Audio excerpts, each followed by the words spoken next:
Movie में एक नई तरह की दुनिया दिखाई जाती है जहां इंसानों को जेनेटिकली मॉडिफाई कर दिया गया था और उनमें ऐसा बदलाव किया जाता है जिससे उनकी उम्र सिर्फ 25 साल तक ही बढ़ पाती है। पर 25 साल बाद उनके पास सिर्फ एक ही साल का टाइम होता है जीने के लिए, जिसमें उनको आगे जीने के लिए टाइम कमाना पड़ता है और इस दुनिया की करेंसी टाइम ही होती है। मूवी में ये भी बताया जाता है कि लोग अपना टाइम एक दूसरे को ट्रांसफर भी कर सकते हैं या फिर कैप्सूल में स्टोर भी कर सकते हैं। जहां अमीर हमेशा के लिए जी सकते हैं, वहीं गरीबों को जीने के लिए रोज टाइम कमाना पड़ता है। अब स्टोरी में विल नाम का एक लड़का दिखाया जाता है जो अपनी माँ के साथ डेटन सिटी में रहता है, जहाँ रहने वाले सभी लोग गरीब होते हैं और रोज कमाते और जीते हैं। कहानी में दिखाया जाता है कि विल की माँ का 50th बर्थडे होता है और वो उनको बर्थडे विश करता है, पर क्योंकि सब लोगों की उम्र 25 साल में रुक जाती है, इसलिए विल और उसकी माँ दोनों एक ही उम्र के दिखते हैं। अब पता चलता है कि विल की माँ के पास घड़ी में सिर्फ 3 दिन बचे होते हैं, जबकि विल के पास 1 दिन से भी कम बचा होता है और उन दोनों को बहुत सारे बिल्स भी पे करने होते हैं। विल की माँ अगले शाम उसे बस स्टॉप पर मिलने के लिए बोलकर चली जाती है। जब विल ब्रेकफास्ट करने के लिए पहुंचता है तो उसे पता चलता है कि सभी चीजों के दाम बहुत बढ़ गए हैं। विल ब्रेकफास्ट पर अपने दोस्त से मिलता है और वो दोनों अपनी फैक्ट्री चले जाते हैं, जहां रास्ते में उन दोनों को एक आदमी मरा दिखता है क्योंकि उसके पास टाइम खत्म हो गया था। शाम को जब वो अपना काम खत्म करके सैलरी लेने जाता है तो उसे रोज से भी कम सैलरी मिलती है, जिससे वो काफी परेशान हो जाता है। अब वो अपने दोस्त के साथ एक क्लब में जाता है जहाँ उसका दोस्त उसे एक आदमी को दिखाता है जो सबको शराब पिला रहा था। उस आदमी को देखने पर विल को पता चलता है कि उस आदमी के पास 116 साल का टाइम है। वो उस आदमी को अपने हाथ को छुपाने को बोलता है और ये भी बोलता है कि उसको कोई लूट लेगा, इसलिए वो वहाँ से चला जाए। कि तभी कुछ गुंडे क्लब में घुस आते हैं जिनके लीडर का नाम फोर्टिस होता है और वो सबका टाइम चुराया करता था। उसको क्लब में बैठे उस अमीर आदमी के बारे में पता चल गया था। जैसे ही गुंडे उस अमीर आदमी को पकड़ने की कोशिश करते हैं, विल उसे वहाँ से भगा के ले जाता है। गुंडे भी उन दोनों का पीछा करने लगते हैं, पर विल उस आदमी को एक महफूज जगह छुपा देता है और उस आदमी को डांटते हुए बोलता है कि तुम क्यों मरना चाहते हो। तब वो आदमी विल को अपना नाम हेनरी हैमिल्टन बताता है और विल से पूछता है कि रियल टाइम में विल की उम्र क्या है। विल उसे बताता है कि वो 28 साल का है। तब हेनरी बताता है कि वो 105 साल का है। वो विल को ये भी बताता है कि इतने साल जीने के बाद एक टाइम ऐसा आता है कि जब जीने की इच्छा खत्म हो जाती है। विल से वो बोलता है कि कुछ लोगों को अमर होने के लिए बहुत लोगों को मरना होगा, पर विल उसकी बात को समझ नहीं पाता। हेनरी विल को बताता है कि अगर सभी लोग जिंदा रहेंगे तो लोग कहाँ रहेंगे। वो उसे पूछता है कि क्यों गरीब इलाकों में टैक्सेस और प्राइसेस बढ़ते रहते हैं, क्यों टाइम जोन्स हैं। वो बोलता है कि सब चीजों के दाम और टैक्सेस इसलिए बढ़ाए जाते हैं ताकि लोग मरते रहें। फिर वो विल से बोलता है कि ऐसा नहीं होना चाहिए क्योंकि इतना टाइम है कि सब लोग आराम से रह सकें और वक्त खत्म होने के कारण किसी को ना मरना पड़े। बातें करते करते वो दोनों सो जाते हैं, पर जब विल सो रहा होता है तो हेनरी अपना सारा टाइम विल को ट्रांसफर कर देता है और अपने लिए बस 5 मिनट बचाता है। जब विल सो के उठता है तो देखता है उसके पास बहुत सारा टाइम है और समझ जाता है कि ये टाइम उसे हेनरी ने दिया है। दूसरी तरफ हेनरी ब्रिज पर बैठकर अपने टाइम के खत्म होने का इंतजार कर रहा था और जैसे ही टाइम खत्म होता है हेनरी मर जाता है और ब्रिज से गिर जाता है। थोड़ी देर बाद विल वहाँ पहुँचता है और हेनरी को मरा देखता है। अब विल अपने दोस्त के पास पहुँचता है और उसे सारी बात बता देता है। क्योंकि विल के पास इतना टाइम होता है इसलिए वो अपने दोस्त को 10 साल दे देता है और अपने दोस्त को बताता है कि इस टाइम से वो अपनी माँ को न्यू ग्रीनविच ले जाएगा। शाम होते ही विल अपनी माँ का बस स्टॉप पे इंतजार करने लगता है।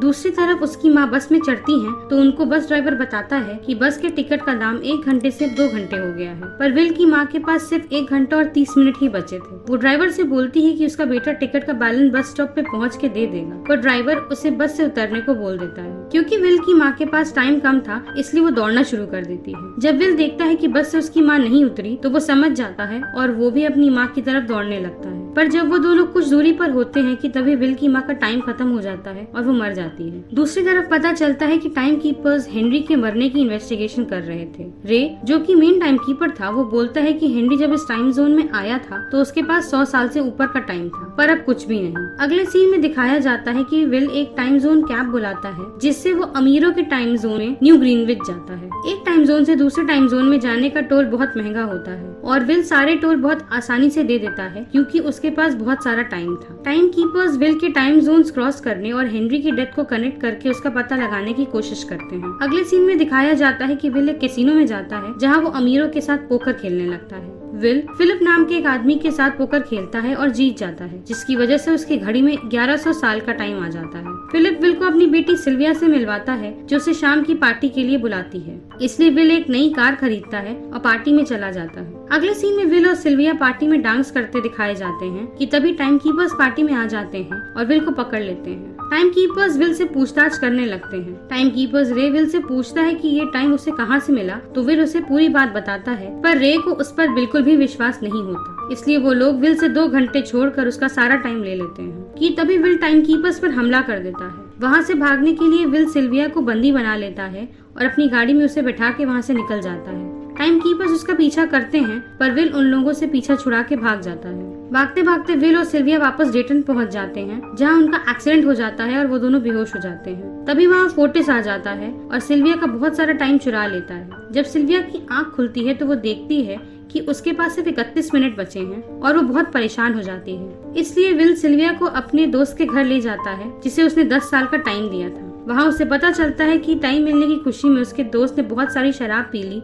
जिसकी वजह से उसकी मौत हो गई। अब सिल्विया और विल के पास 1 मिनट ही बचा था, इसलिए वो लोग एक पॉन शॉप पे सिल्विया के इयररिंग्स बेच के 48 घंटे खरीद लेते हैं और अपनी जान बचा लेते हैं। फिर विल फिलिप को फोन करता है और अपनी बेटी के बदले चैरिटी में 1000 साल जमा करने को बोलता है। अगले सीन में दिखाया जाता है कि विल सिल्विया को अपने घर ले जाता है, जहाँ सिल्विया उससे उसकी फैमिली के बारे में पूछती है, तो विल बताता है कि उसके पापा और मम्मी की मौत टाइम खत्म होने से हो गई थी। इस सब को सुनकर सिल्विया को समझ आ जाता है कि गरीब लोगों के साथ बहुत गलत हो रहा है और टाइम की वजह से किसी को नहीं मरना चाहिए। अगली सुबह जब चैरिटी का ऑफिस खुलता है तो पता चलता है कि फिलिप ने टाइम नहीं जमा करवाया था। तब विल सिल्विया से बोलता है कि वो वापस अपने घर जा सकती है, पर सिल्विया का दिल बदल चुका था और अब वो घर वापस नहीं जाना चाहती थी। सिल्विया विल को ये बोलती है कि वो गरीबों के साथ हो रही नाइंसाफी के लिए लड़ सकता है। तब विल सिल्विया को फिलिप को फोन करके मदद मांगने को बोलता है कि तभी वहाँ रे आ जाता है। सिल्विया रे को देख लेती है और विल को बचाने के लिए रे को गोली मार देती है और वो दोनों वहाँ से रे की गाड़ी लेकर भाग जाते हैं। जाने से पहले विल रे को टाइम दे देता है, क्योंकि उसे पता था कि टाइम कीपर्स के पास ज्यादा टाइम नहीं होता और जब तक कोई उसे बचाने आएगा उसका टाइम खत्म हो जाएगा। अगले सीन में दिखाया जाता है कि विल और सिल्विया फिलिप के एक बैंक को लूटने का प्लान बनाते हैं और एक ट्रक लेके बैंक में घुस जाते हैं और उसे लूट लेते हैं। जाने से पहले वो दोनों वहाँ खड़े लोगों से सेफ में बचे हुए टाइम कैप्सूल्स को भी लूटने को बोलते हैं और सभी टाइम कैप्सूल्स लोग लूट लेते हैं। अब ये बात फिलिप को पता चल जाती है कि उसकी अपनी बेटी उसका बैंक लूट रही है। अगले सीन में दिखाया जाता है रे को पता चल जाता है कि विल और सिल्विया कहाँ छुपे हैं, पर जब रे उनको पकड़ने जाता है तो वो दोनों वहाँ से भाग निकलते हैं। अब विल और सिल्विया एक बड़े होटल को पूरा बुक कर लेते हैं और उसमें छुप जाते हैं, पर फोर्टिस को पता चल जाता है और वो लोग उन दोनों को पकड़ लेते हैं और विल का टाइम चुराने लगते हैं। तभी विल उन गुंडों को मार के अपना टाइम वापस ले लेता है और वहाँ से भाग जाता है।